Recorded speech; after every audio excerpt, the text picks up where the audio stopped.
تو اسی لیے اساتذہ اور طلبہ جمع ہوتے تھے اور اجتماع پہ دعا ہوتی تھی، اور اس کی بنیادی سبب یہ کہ امام بخاری نے اس کو حجت قرار دیا۔ اس کی بہت ساری وجوہات ہیں، بہت سارے اسباب ہیں۔ مثلا سب سے پہلی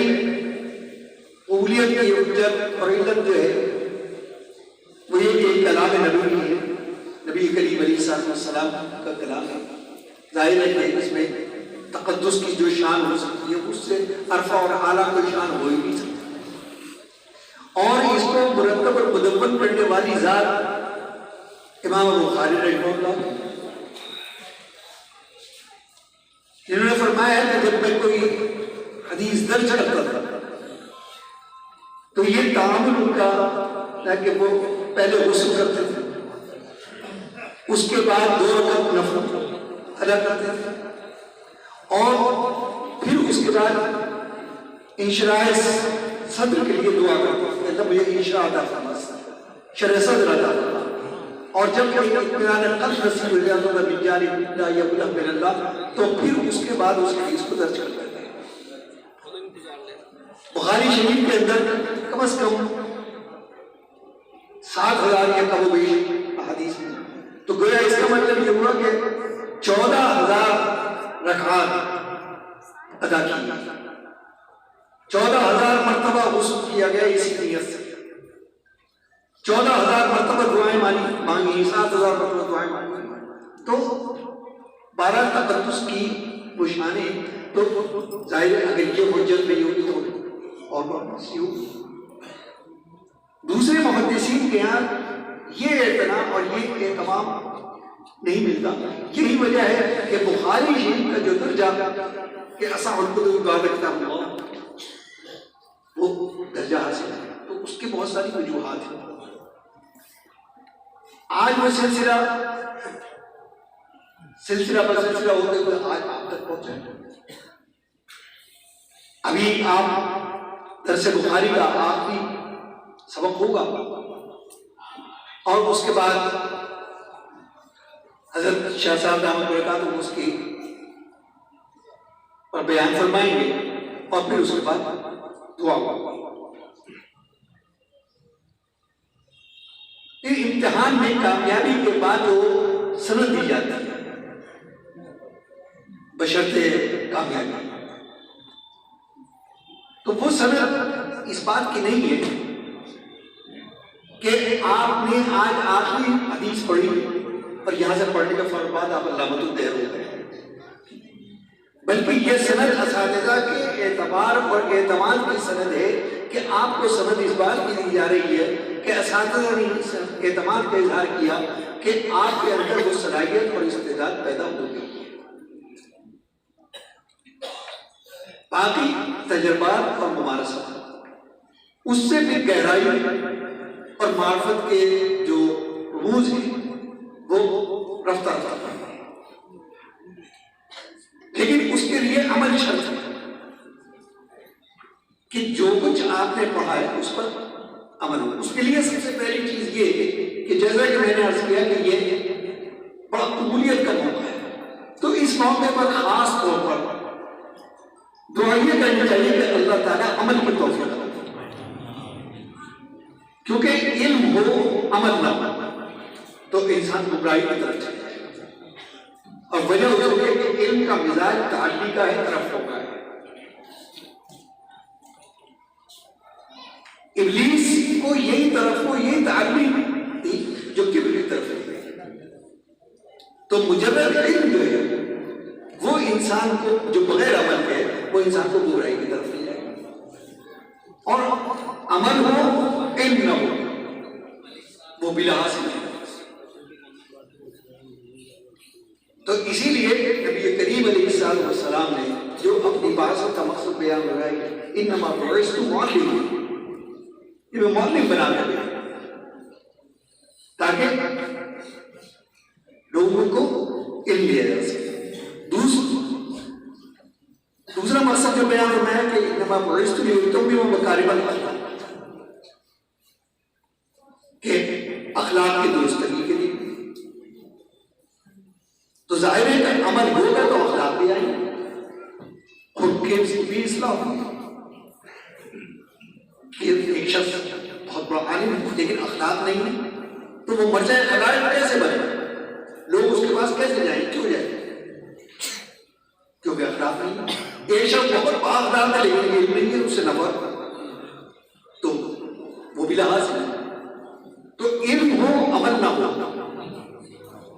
یا عمل ہو علم نہ ہو، دونوں چیزیں جو ہے حکم ہے. اسی لیے اعتدال کہ اسلام کے ہر کام کے اندر اعتدال کی تلقین آپ سمجھے گی کہ اعتدال کرا اور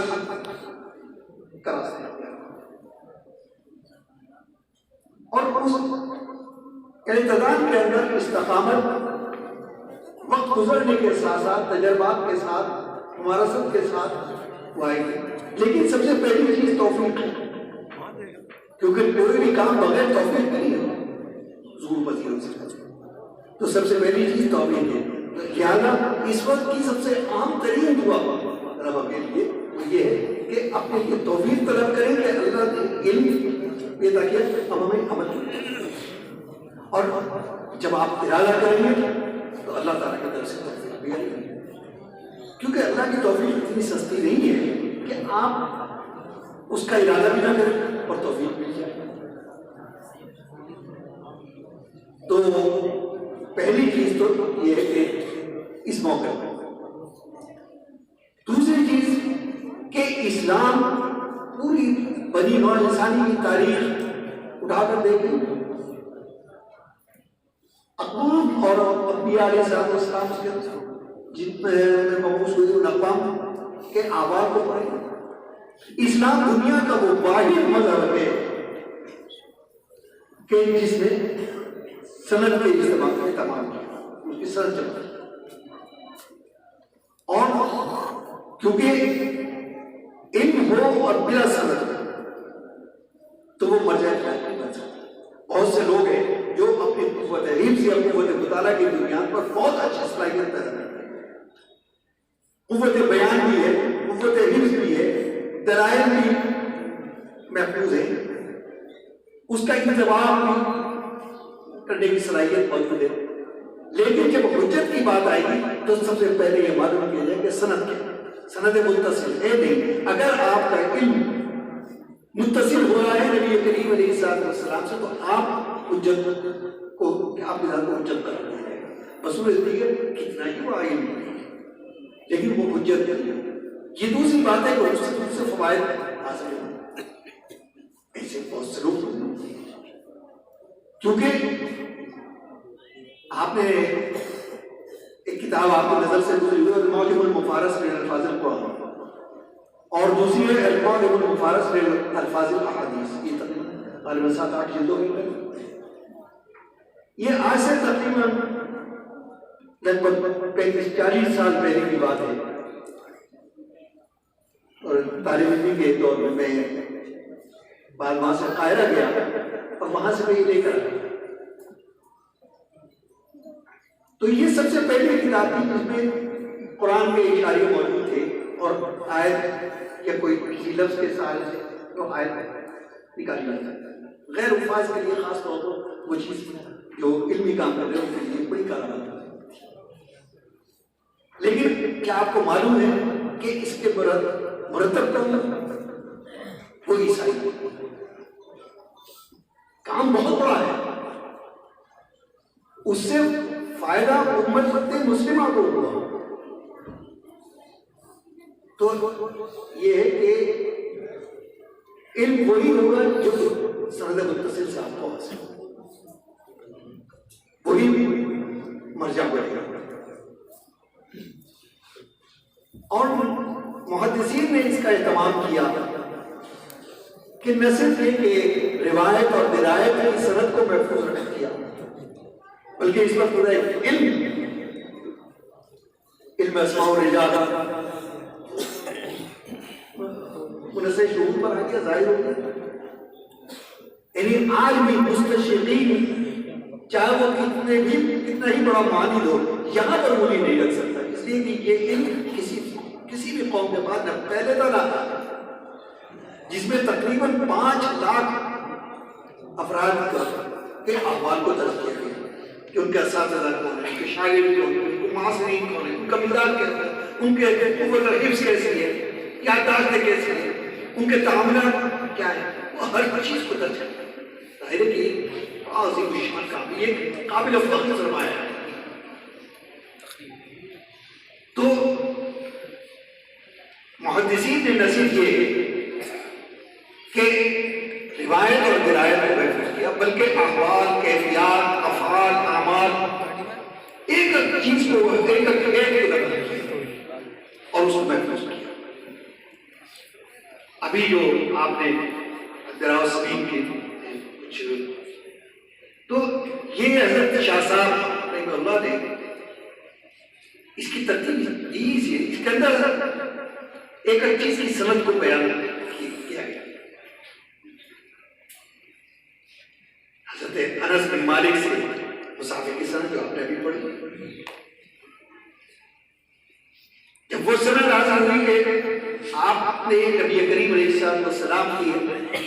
حدیث پر اپنی حدیث کی اور حدیث سنی، تو تابعین نے کہا کہ آپ اپنا ہاتھ دیجیے، ہم بھی آپ کے ہاتھ پر ہاتھ رکھیں گے تاکہ ایک واسطے سے نبی کریم علیہ السلام سے ہماری سند ملے۔ تب تابعین نے مطالبہ کیا، انہیں دو واسطے سے، اور یہ تعاون 14 برس سے چلا۔ یہ ایسے ہی حضرت علی کرم اللہ وجہہ ضیافت کی پانی اور کھجور سے، آپ نے کھجور نوش فرمائی اور اس کا مابقا حصہ حضرت علی کرم اللہ وجہہ کو عنایت فرمائی، انہوں نے اس کو نوش کیا، پھر پانی پیا اور بچا ہوا پانی۔ تو تابعین نے مطالبہ کیا کہ آپ یہ سند آپ بھی اچھی طرح سے کی تاکہ ایک واسطے سے ہمارا اس سند متصل ہو گیا۔ تب تابعین یہ تعامل حکومت کرنا چلا ہے، آج تک چلا ہے۔ تو یہ نہیں کہ روایت اور درایت کوئی محفوظ کرتا ہے، بلکہ ایک چیز کو محفوظ کیا۔ میرے جد محترم طیب صاحب وہ فرمایا کرتے تھے کہ ہم نے مشکات پڑھی اپنے والد مولانا حافظ محمد احمد صاحب جو حضرت نانوت کی بانی دارالعلوم دیوبند کے صاحبزادے ہیں کے والد ہیں، تو ان سے وہ مشکات ان کا دور اہتمام تقریباً 40 برسوں کو ہو گئی، اور اس 40 برسوں کے اندر دارالعلوم دیوبند ملک کی سطح پر وہ اس کے سمجھیے کہ شہرت پہنچ چکے ہیں، یہ ان کا کارنامہ تھا۔ ان کے اساتذہ کے اندر مولانا رشید احمد گنگوئی، ازمان قاسم نانوتوی اور فرمایا کہ ہم نے مشکات پڑھی، جب اس میں نوحے کے حدیث ہے، نوحہ کرنا زمانے جاہلیت کے اندر ایک طریقہ کار تھا کہ جب کوئی آدمی مرتا تھا تو یہ وصیت کر کے جاتا تھا کہ مجھ پر نوحہ کیا جائے حسب حیثیت، کسی نے مہینے بھر کیے، کسی نے 6 مہینے کیے، 7، کسی نے 2 سال، جیسے جیسے، اور جتنی دیر جتنی طویل عرصے تک اس کو نوحہ ہوتا تھا تو یہ سمجھا تھا کہ وہ بڑا آدمی۔ اب ظاہر ہے کہ اتنے عرصے تک کون ہوئے، کس کی آنکھ میں اتنے آنسو تھے، اس کے لیے باقاعدہ رونے والیوں کا ایک طبقہ تھا، گویا یہ سمجھے کہ ان کا بزنس تھا، اور ان کو یہ پریکٹس حاصل تھی کہ وہ جب چاہے اور جس وقت چاہے، جس لمحہ چاہے اس وقت رونا شروع اور باقاعدہ رو دیتی۔ چنانچہ ان کو جمع کر لیا گیا، 5 کو 10 کو 20 کو جتنی حرفیں تھے، اور طریقہ یہ ہوتا تھا کہ وہ گھر میں رہا کرتی تھی، کھانا پینا رہنا سہنا سب وہی ہو رہا ہے، اور جہاں انہوں نے دیکھا کہ تعظیم کے لیے آیا، کوئی ملنے والا آیا، مہمان آئے، وہ ساری اکٹھے ہو کے بیٹھ گئی اور انہوں نے رونا شروع کر دیا کہ را را را را۔ حضرت فرماتے ہیں کہ ہمیں یہ خیال ہوا کہ یہ الفاظ بیان کر دیے تھے نوحہ کی بات بھی سمجھ میں آ گئی تھی. پھر ان الفاظ کی کیا ضرورت تھی کہ یہ جو رونے کی آواز نکال کے باقاعدہ بتائی گئی کہ را کر کے روئے. تو حضرت نے اس کا یاد دیا کہ میں سمجھ گیا ہوں کہ تم لوگ کیا سوچ رہے ہو، اور یہ کہا کہ تم لوگ یہ سمجھ رہے یہ بات میں نے کیوں کی. یہ بات میں نے اس لیے کی جب یہ حدیث میں نے حضرت مولانا رشید احمد گنگوہی سے پڑھی تو انہوں نے بھی یہ الفاظ اسی طرح سے ادا کیا. اور انہوں نے کہا اس وقت بتایا گیا کہ ہم نے شاہ عبد الغنی صاحب سے تو اس وقت انہوں نے بھی ایسے کیا. انہوں نے شاہ اسحاق صاحب بھی تو انہوں نے بھی یہ رانا کے الفاظ ادا کیا. انہوں نے شاہ عبد العزیز صاحب سے تاثیر کی تو انہوں نے بھی، اور شاہ ولی اللہ اور شیخ طاہر مدنی یہ سب متصل مانا. تو گویا چھوٹی چھوٹی چیزوں کو محفوظ کیا کیا ایسے ہی وہ فرمایا کرتے تھے کہ حضرت مولانا خلیل احمد صاحب محدث سہارنپوری ان سے ملاقات ہوئی، لڑک پٹ کا دور ہے، تو کہا کہ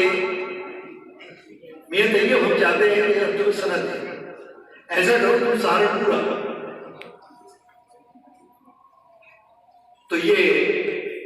آگے حضرت میں ضرور حاضر ہوں. لڑکپن کا دور بات ذہن سے نکل گئی. ایک برس گزر گیا، ایک برس پھر کسی موقع پر سامنا ہوا تو کہا کہ بھائی ہم نے تمہارے سے کہا تھا وہاں آنے کے لیے، تم آئے نہیں کہ حضرت میں بہت معذرت چاہتا ہوں، میری ذہن سے نکل گئی تھی بات، میں حاضر ہوں. پھر بات ذہن سے نکل گئی. اس کے بعد پتہ چلا کہ حضرت ہجرت کر کے مدینے گئے. تو خیال ہوا کہ یہ بہت کوئی عظیم دولت جو ہے یہ حاصل کر لیں. تو سفر کر کے سہارنپور تو حضرت شیخ محمد زکریا صاحب رحمہ اللہ، ان کا بھی نوجوانی کا بلکہ لڑکپن کا ہی دور قریب ہم عمری ہیں. ان سے کہا کہ کتبخانہ زید حدیث کی وہ تداوی کتابیں سے دیا، چنانچہ وہ جواب اور مسانید اور سیاست کا سمجھا. حضرت نے سے کچھ حضرت سے پڑھوائی، کچھ خود پڑھی، کچھ کی اجازت دی، اور اس کے بعد وہ میں کہ میری سند اس وقت سب سے آگے، اسی لیے میرا یہ چاہا کہ تمہیں میں سند ورنہ بلا طرف ہے کسی کو ایسے نہیں ہے. لیکن میرے دل نے گواہی دی کہ تمہیں اسی میں مسلسل پائے ہوئے خبر حضرت علی سے یا مسلسل بن مسافہ یہ سند. تو گویا کہنے کا مقصد یہ ہے کہ یہ خصوصیت میں صرف اسلام کو ہے کہ اس کی ایک چیز کی سند محفوظ کی. آج انشاءاللہ وہ سندیں آپ کو ملیں گی. اب آپ کے اوپر ذمہ داری ہوتی ہے. ہمارے بڑوں نے ہمیں دی، انہیں پوری دیانت کے ساتھ، امانت کے ساتھ جو وراثت ان کو اپنے بڑوں سے پہنچ دی وہ ہمیں منتقل کر دی، اور اب ہم نے آپ کو منتقل کر دی. ہماری دعا بھی یہی اور کہ اللہ تعالیٰ آپ کے علم و عمل کے اندر برکت دیتا ہے. بہرحال ابتدا جیسے میں نے عرض کیا کہ یہ بہت یعنی گزشتہ کے مقابلے پر یہ اس معنی کر یہ موقع جو ہے بہت اہم ہے کہ تقریباً 2-2.5 سال کے وقفے کے بعد یہ ظاہر ہے کہ اس وقت کیونکہ خوشی کے 2 ہی موقع ہوتے ہیں، ایک آغاز اور ایک اختتام. ایک وقت وہ تھا کہ جب آپ نے تعلیم کا آغاز کیا تھا، آپ کے والدین آپ کی انگلی پکڑ کے استاد کے پاس لے گئے، لیکن اس کی بنیاد امید اور توقع پر تھی. ماں باپ نے امید. آج اختتام ہو رہا ہے تو اس کی بنیاد جو ہے وہ یقین پر. تو ظاہر ہے کہ دونوں نوعیتوں کے اندر فرق ہے. تو انہوں نے آپ سے توقعات بھی وابستہ کی، نہ صرف والدین نے اور خاندان نے بلکہ بستی کے لوگوں نے بھی آپ سے توقعات وابستہ کی. ادارہ بھی ہر ممکن اسی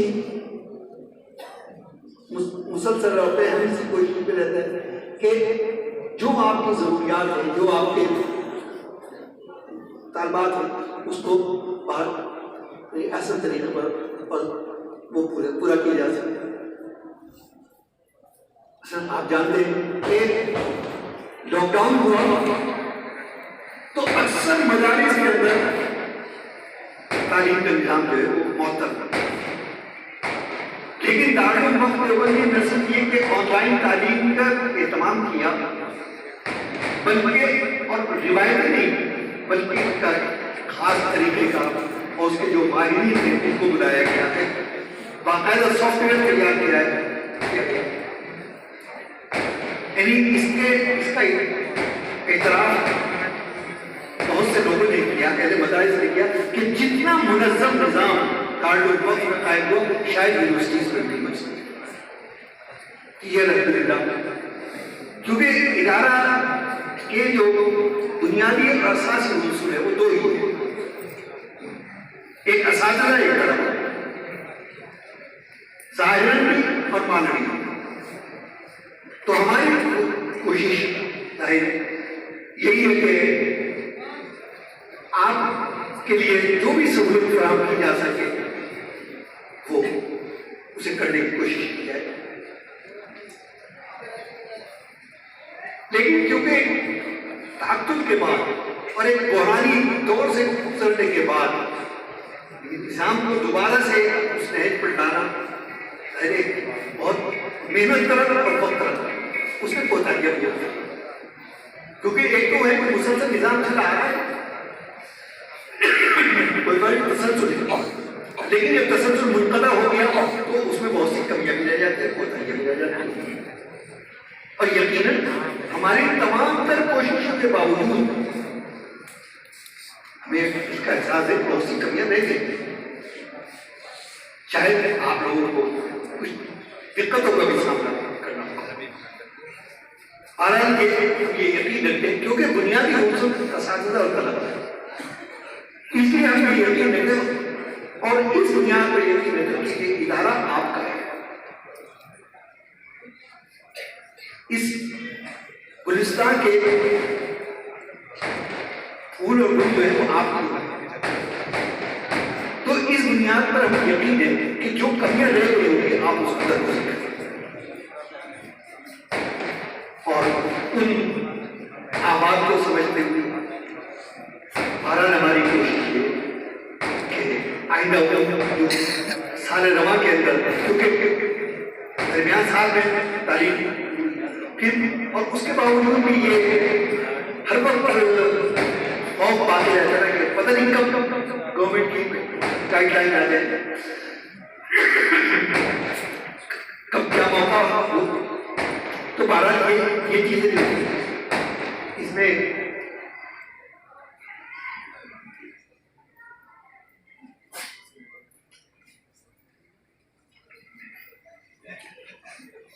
بہرحال یہ شکر کا موقع ہے